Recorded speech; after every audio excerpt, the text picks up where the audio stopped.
She says, my question is, how do we pay off our credit card debt? We owe $20,000 in balances. I was thinking of applying for a fixed personal term loan, which we are approved for at 11.9% for 84 months. I'm on Social Security disability of $2,300 a month. My hubby averages $15,000 adjusted gross income per year. We just can't get out from underneath the credit cards. I want to be in somewhat of a financially secure place in 3 years. I know we can do it. We just need some guidance. So let's give Romina and her husband some guidance on what to do with their credit card debt. You said that the reason he's at $15,000 of income per year is some health issues.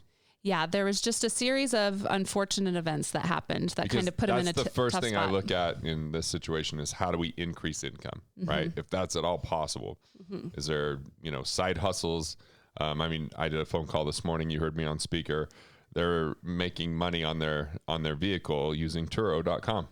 They're driving it. They're renting it out 3 times a month. And that renting it out on Turo is paying for the car and cash flowing. So you can always look at existing resources to find out how to be resourceful. One of our mutual friends that's been on the podcast a bunch and YouTube with me, Demi, rented out a room on Airbnb. There's millions of stories of Uber and Lyft drivers like that. Like, you always got to look at, do you have existing resources and things that you can do to be more productive? I started my first car detailing business because my dad had plenty of cleaning supplies in the garage, and my mom worked at a credit union. My dad worked at a coal mine, and I cleaned those vehicles. So look at what you have there first. Then we look at the loans. And to me, one of the things that's critically important is called cash flow index, where we take the loan balance, we divide it by the monthly payment.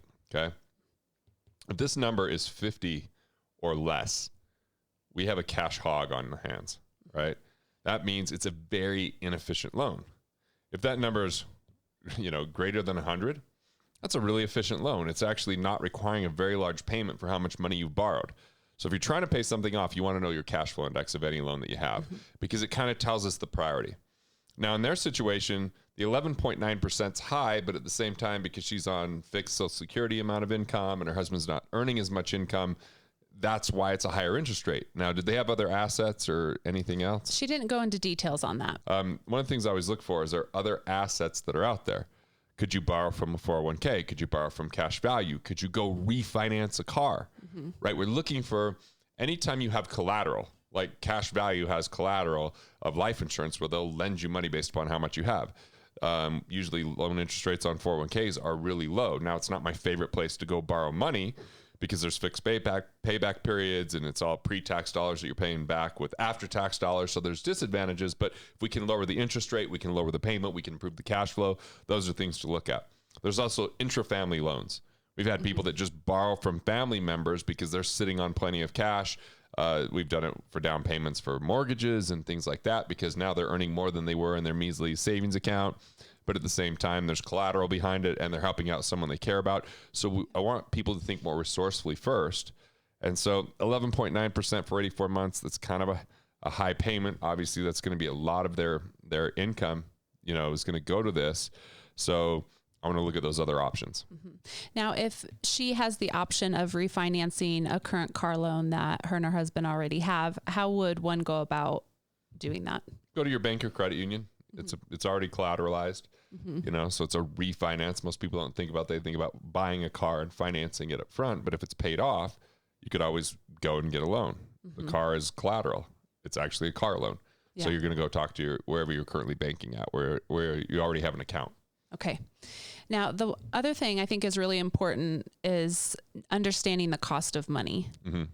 Will you go into that a little bit? Okay. Cost of money is simply the highest interest rate that we're paying for our money is the cost of money. So in her case, 11.9%, if that's where all of her loans, that anytime she spends $1, it's costing her 11.9%, right?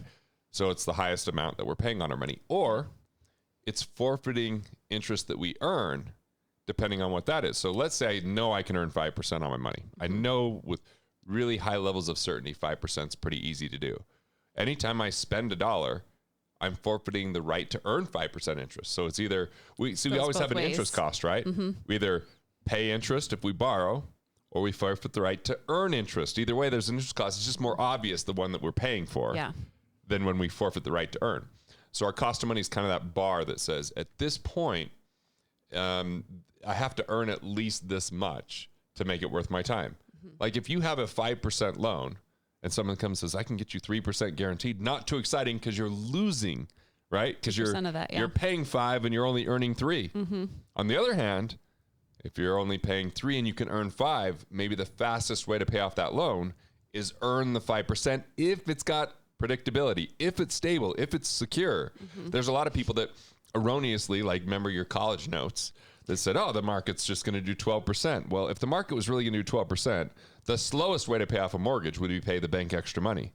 The fastest way would you invest the 12%, and then when it grows, you pay the mortgage off, and you've earned more than you would have saved by paying it down, right? But the reality is the market doesn't get 12%. It doesn't do that long term. Yeah. There's a whole bunch of fees and taxes and all sorts of riddled with holes along the way where it goes down. So we have to be really careful. But knowing our cost of money helps us understand whether we should invest or pay off, whether something's efficient or inefficient, effective or ineffective. So I always think about my cost of money before I do something because there's always an interest cost. Want to master your money?